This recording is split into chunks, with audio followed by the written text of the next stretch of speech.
आप सभी को प्रणाम और बोले विभा में आप सबका हार्दिक स्वागत और अभिनंदन। मैं विभा रानी और आज मैं आपके सामने एक ऐसी जिद्दी और लगनशील लड़की के बारे में जानकारी लेकर के आई हूँ, आपके साथ कुछ साझा करने आई हूँ, जिसने अपनी जिद, अपनी लगन, अपनी मेहनत के बल पर अपने जीवन की एक ऐसी रेखा खींची जिस रेखा को लांघना आज तक संभव नहीं हो सका है किसी के लिए। जी हाँ, मैं बात कर रही हूँ फिल्म अभिनेत्री रेखा की, जिनका आज जन्मदिन है। कितना पहले आप जाएं, शायद 1970 जब फिल्म सावन भादो आई थी और आते के साथ उस फिल्म ने धूम मचा दी थी और इस लड़की की चर्चा हो गई थी। चर्चा उसी समय और उसके आसपास ही एक और लड़की की हुई थी और आते के साथ उसने सपनों का सौदागर फिल्म करके धूम मचा दी थी अपनी खूबसूरती की और ड्रीम गर्ल के नाम से मशहूर हो गई थी, हेमा मालिनी यानी हेमा जी। और जब रेखा की फिल्म आई सावन भादो तो लोगों ने ये कहा कि काली मोटी लड़की।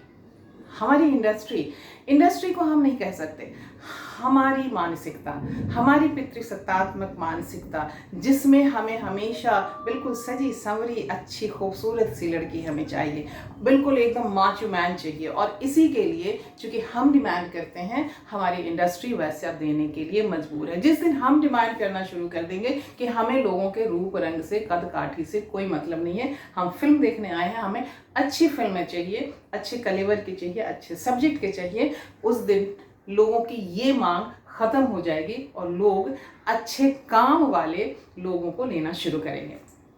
तो बहरहाल यही बात थी जब रेखा के साथ की काली मोटी लड़की, और ये काली मोटी लड़की मुझे लगता है एक वैसी लड़की जो उम्र के अभी बढ़ने के और परिपक्व होने के मुहाने पर ही है, जो भी सब कुछ बिल्कुल चकाचौंध आंखों से सब कुछ देखने की कोशिश कर रही है, वैसी लड़की को हम उसके काम के बदले उसके फिजिकल अपीयरेंस से हम देखना जब शुरू करते हैं तो बहुत से लोग बैक टू पवेलियन चले जाते हैं, छोड़ देते हैं, और बहुत से लोग जिद की लकीर थाम करके बैठ जाते हैं कि अब तो जो करना है वो मैं करके रहूंगा या करके रहूंगी। यकीनन रेखा ने वो जिद ठानी होगी और वही तथा कथित काली और मोटी लड़की धीरे धीरे जब वो आई और अपनी खूबसूरत फिल्म में जो एक खूबसूरत रूप लेकर के आई और जो एक स्वरूप, अपने फिटनेस, अपने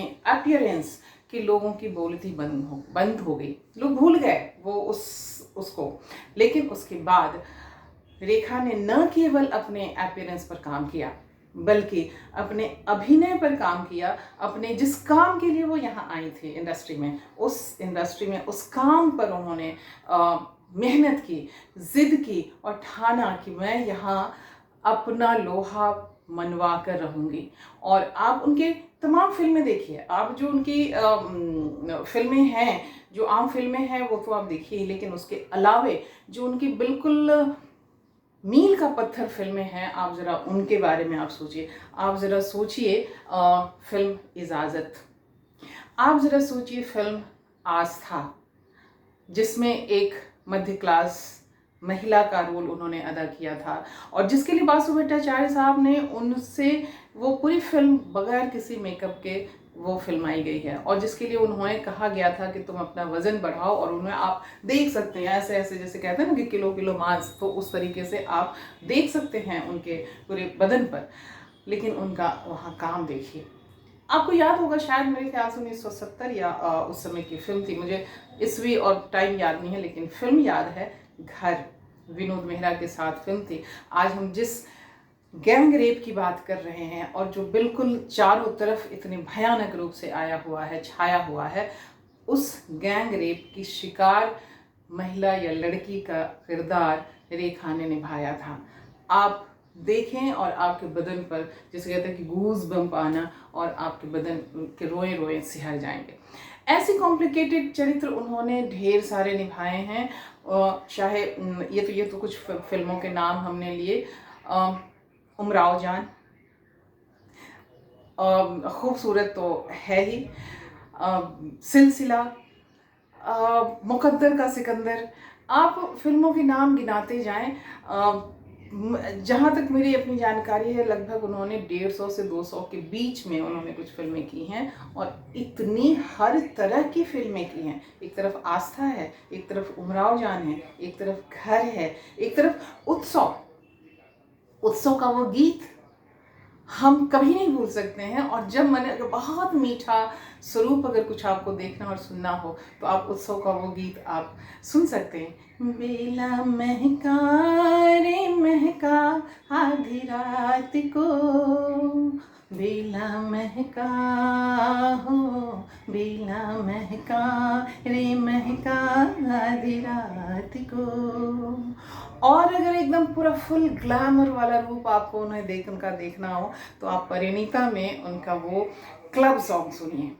नहीं नहीं नहीं ये बातें हैं पुरानी,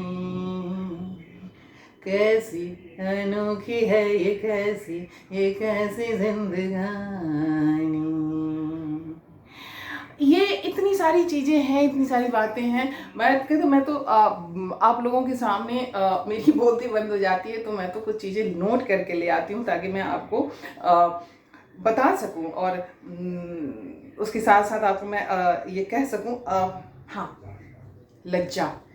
लज्जा फिल्म अगर आपने देखी होगी, मेरे ख्याल से राजकुमार संतोषी साहब की फिल्म है, और उसमें आपने उनका काम देखा होगा कि किस तरह से वहाँ भी वो रेप का शिकार हैं, और किस तरीके से वो महिला जिन्होंने बच्चों की जचगी कराई है, वे बच्चे उनके ऊपर अटैक करते हैं, और ना केवल फिजिकल असॉल्ट करते हैं, ना केवल रेप करते हैं, बल्कि उन्हें जिंदा जलाते हैं।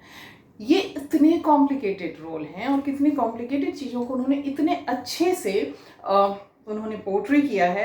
कामसूत्र बहुत बोल्ड फिल्म रही है, और लेकिन उस बोल्ड फिल्म को भी इतने ही सहज तरीके से उसमें उन्होंने काम किया है और उसको निभाया है। जुबेदा, आप अगर जुबेदा फिल्म देखें, और जुबेदा फिल्म में एक महारानी का ग्रेस, एक रानी का ग्रेस, और उनके भीतर का अंतर्द्वंद्व, उनका पति एक दूसरी स्त्री को लेकर के ब्याह करके ले आया है, वैसे में अब उन्हें राज भी देखना है, अपने को भी देखना है। वो एक नटखट चुलबुली सी एक लड़की है, उसको भी संभालना है, महाराजा को और राज घराने का जो ग्रेस है उसको भी देखना है।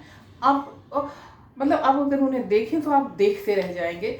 इस तरीके से रेखा के सारे जितने भी किरदार हैं, मैं जहाँ जितना भी देखती रही हूँ। इजाज़त का वो अंतिम सीन अगर आप याद करें कि जहाँ वो दोनों पति उसके सामने आते हैं और वो समझ में नहीं आ रहा है कि वो क्या करें।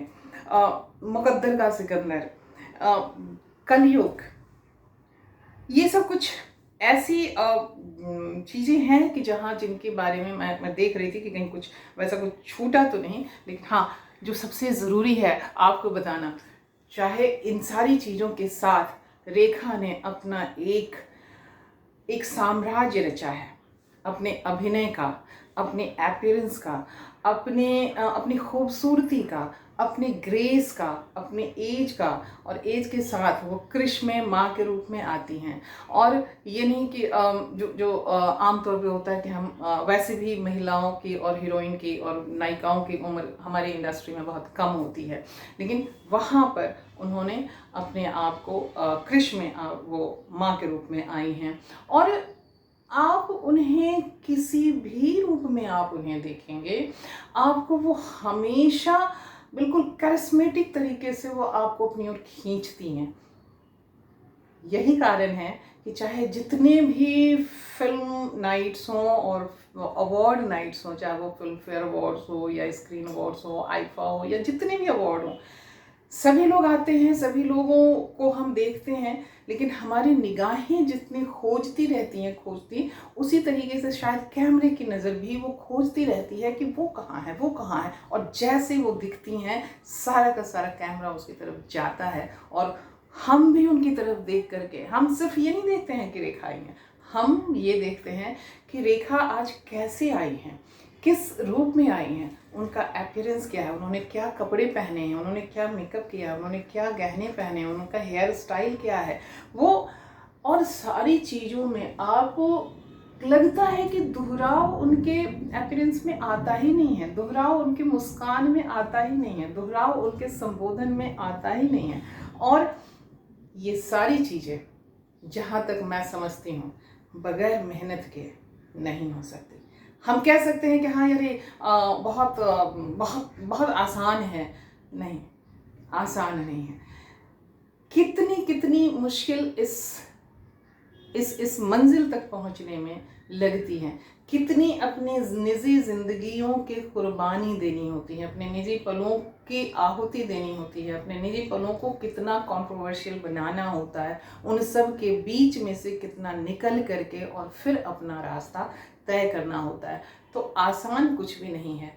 आज रेखा का जन्मदिन है और उस रेखा के इस जन्मदिन के अवसर पर मैं उन्हें अपनी तरफ से, बोले विवाह की तरफ से और आप सबकी ओर से उन्हें ढेर सारी बधाइयाँ देती हूँ। और हाँ, चलते चलते आपसे ये ज़रूर कहना चाहूँगी कि आपको रेखा की कौन कौन सी फिल्में पसंद है, जो फिल्में पसंद है और क्यों पसंद है, आप हमें कमेंट बॉक्स में ज़रूर लिख करके बताइए। और अभी तक अगर आपने हमारा चैनल नहीं सब्सक्राइब किया है तो चैनल सब्सक्राइब कर लीजिए, बेल आइकन दबा दीजिए, लाइक करें, कमेंट करें, शेयर करें। और हाँ, जहाँ पर भी हैं वहाँ पर आप सेफ रहें, साउंड रहें, सुरक्षित रहें और हमेशा हंसते खिलखिलाते रहें। और ज़िद अपने आप को बनाए रखने की, अपने आप को दिन रात आगे बढ़ाने की, निरंतर चमकाने की ये ज़िद बनाए रखें, क्योंकि ज़िद है तो हम जिंदा है।